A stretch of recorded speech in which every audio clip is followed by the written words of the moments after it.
மாண்புமிகு அண்ணன் அவர்கள் உங்களுடைய வரவேற்று பேசுவார்கள். நான் அவருக்கு அண்ணனா?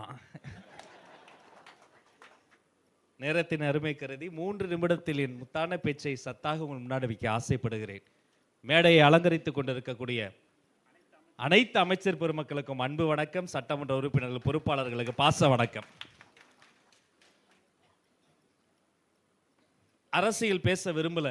ஏன்னா சனிக்கிழமை தோறும் ஒரு பொலிட்டிக்கல் கிளாஸ் எடுக்கக்கூடிய பொலிட்டிக்கல் மாஸ்டராகவே அன்பு சகோதரர் ஆதவ் அர்ஜுன் அவர்கள் பேசிவிட்டார். அற்புதமான பேச்சு. இதெல்லாம் இந்த வீடியோவெல்லாம் நீங்கள் ஆவணமாக எடுத்து நீங்கள் கூர்ந்து பார்க்கணும். தற்கால அரசியல். நான் என்னை குறித்து சில வார்த்தைகள் உங்களோடு பகிர்ந்து பாசத்திற்குரிய எனது அன்பு சகோதரர் ஜெகநாத் மிஸ்ரா அவர்களை பார்க்கிற பொழுது நெஞ்சமெல்லாம் நிறைந்திருக்கிறது. நல்லவர்களை நாடி நல்லவர்களை தேடி நல்லவங்க தான் வருவாங்க. எங்க அண்ணன் சீனியர் மோஸ்ட் டைரக்டர் இயக்குனர் சங்கத்தில் அவர் தான் ஒன்று தலைவராக இருப்பார், செயலாளராக இருப்பார், வேற யாரையுமே விளையாட மாட்டார். ஆர்பி உதயகுமார் அண்ணன் வந்திருக்கிறாங்க. நிறைய அங்கே பாருங்க, எத்தனை பெண்கள், எத்தனை தாய்மார்கள். வணக்கம். அப்படி லட்சுமி கடாட்சமாக உட்காந்துருக்கீங்கம்மா, எல்லாரும் சந்தோஷமா. பத்திரிகையாளர் தம்பி விவேக் ஆனநாதன் வந்திருக்கிறாரு. இதெல்லாம் உங்களுக்கு அதிர்ச்சியா இருக்கும். திராவிட பள்ளியிலே படித்து கலைஞர் தொலைக்காட்சியிலே வேலை பார்த்த தம்பி. ஆனால் 16 வருஷம் முன்னாடியே என்கிட்ட வந்து, தம்பி ஒரு வணக்கம் சொல்லுங்க, வாங்க வாங்க, நல்லா கைத்தட்டல் தாங்க. 16 வருஷத்துக்கு முன்னாடி நான் வந்து தமிழ் பேச்செங்கல் மூச்சு, நான் அந்த விஜய் டிவியில் போனது அண்ணனுக்கு தெரியும். அப்போ இவரும் ஒரு போட்டியாளர். சும்மா சாப்பிடும் போது நான் வம்பிழுப்பேன். அவர் வந்து ஒரு முழு அணில் எங்கள் எல்லாருக்கும் தெரியும். சும்மா அவனுக்கு என்னப்பா எப்போ பார்த்தாலும் நீ வந்து செல்ஃபோன் ஸ்க்ரீன்ஷாட்லலாம் வந்து தளபதி விஜய் ஃபோட்டோவே வச்சிருக்கிற, நீ பெரியார் பேசுகிற, அம்பேத்கர் பேசுகிற, இந்த மாதிரி விஜய் சார் ஃபோட்டோ வச்சிருக்கிறியே தான் சும்மா வம்புழுக்கிறது, போட்டு பார்க்கறது. பையன் பேசுவான், அவனுக்குள்ளே இருக்கக்கூடிய அணிலை நான் அப்போ தான் பார்ப்பேன். எந்த விஷயங்களை எல்லாம் தந்தை பெரியாரும் அண்ணல் அம்பேத்கரும் சாத்தியமாக்க வேண்டும்னு கனவு கண்டாரோ, அரசியலுக்கு வர்றதுக்கு முன்னாடியே மக்கள் பணி மூலமா, விஎம்ஐ மூலமா செய்து கொண்டு இருக்கக்கூடிய மாமனிதர் நான் விஜய்னு சொன்ன ஒரு தம்பி இன்னைக்கு நம்ம கிட்ட வந்திருக்கிறார். இஸ்லாமிய தோழர்கள் வந்திருக்கிறீங்க. வயது வித்தியாசம் இல்லாம நீதிபதிகள்ல இருந்து, வக்கீல்கள்ல இருந்து, டாக்டர்கள்ல இருந்து எங்க அண்ணா கமலக்கண்ணன் வந்திருக்கிறாரு. அங்க பாருங்க, தொழிற்சங்க முன்னோடி. இதே மாதிரி பனையூருக்கு ஒரு நாள் நான் பார்வையாளராக வந்தேன்.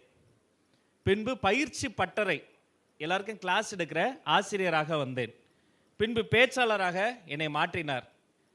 பின்பு கொள்கை பரப்பு செயலாளர் ஆக்கினார். பின்பு நிர்வாக குழு உறுப்பினராக்கினார். பின்பு மேனிஃபெஸ்டோ தேர்தல் அறிக்கை குழு உறுப்பினராக்கினார்.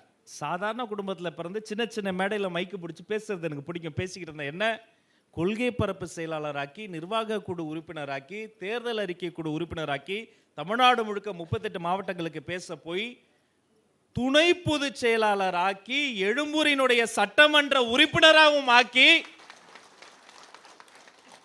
இன்னைக்கு மாண்புமிகு அமைச்சர் ஆக்கியிருக்கிறார்னா, மாண்புமிகு தமிழ்நாடு முதல்வர் சி ஜோசப் விஜய் அவர்களை நம்பியவர்களை கைவிட்டதாக சரித்திரமே இல்லை. உங்க நல்ல காலம் பிறக்குதுங்க. இன்றிலிருந்து உங்க வாழ்க்கை மாறப்போது. உங்க தெரு, உங்க வீடு இருக்கிற தெருவுக்கு இன்னைக்கு சாயந்தரம் போகும்போது 10 பேர் போட்டோ எடுக்க வந்து நிற்பாங்க. இனி நீங்க வீட்டில் நிம்மதியா இருக்கவே முடியாது. எல்லா நிறைகுறைக்கும் உங்ககிட்ட தான் வருவாங்க. மக்கள் கொண்டாட போகிற மாபெரும் தலைவர்களாக இந்த நொடி முதல், பனையூரை விதித்த இந்த நொடி முதல் நீங்க மாற போறீங்க. உங்களுக்கு உண்டான மரியாதை எல்லாமே எங்க அண்ணன் தருவாரு. எல்லாரை பற்றியும் சொல்லணும். எல்லாரும் சார்பாக எங்கள் பொதுச் செயலாளர் அவரை பற்றி மட்டும் சொல்கிறேன். சும்மா சொல்லுவோம் ரத்தம் சிந்தி வேலை பார்க்குறதுன்னு. கோயம்புத்தூரில் பாகமுகர்கள் மாநாடு 10,000 பேர் அங்கே வந்துட்டாங்க. நாங்கள் எல்லாரும் அங்கே இருக்கிறோம். எங்கள்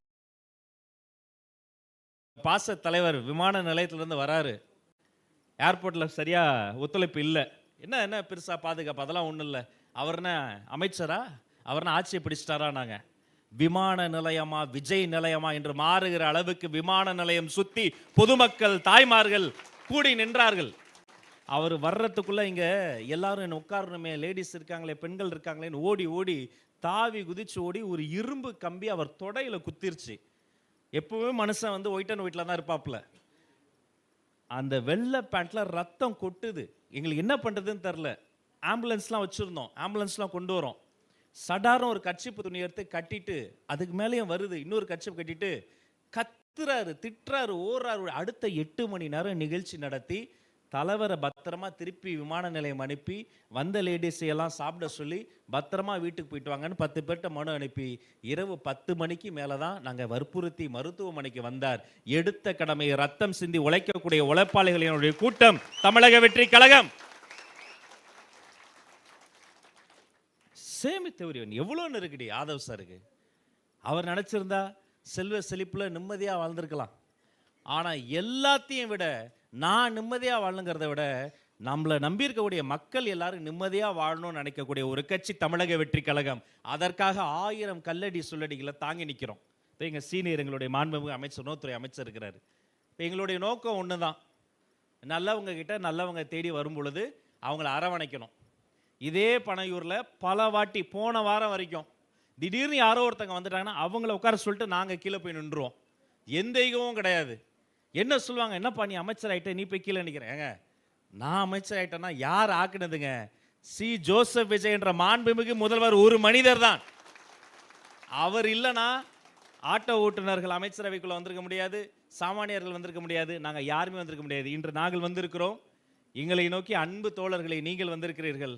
நல்லது நடக்கும், நம்பிக்கையோடு இருங்கள். உன்னே உன்னை மட்டும் தூக்கி போட்டுருங்க. என்ன தெரியுமா, நீ பெரிய ஆளா நான் பெரிய ஆளான்ற ஈகோ மட்டும் வேண்டாம்.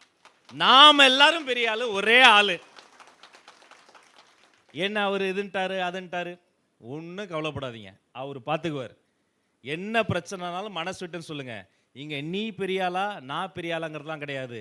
எல்லாரும் ஒரே ஆளு, பிறப்புக்கும் எல்லா உயிருக்கும் நன்றி, வணக்கம், வாழ்த்துக்கள்.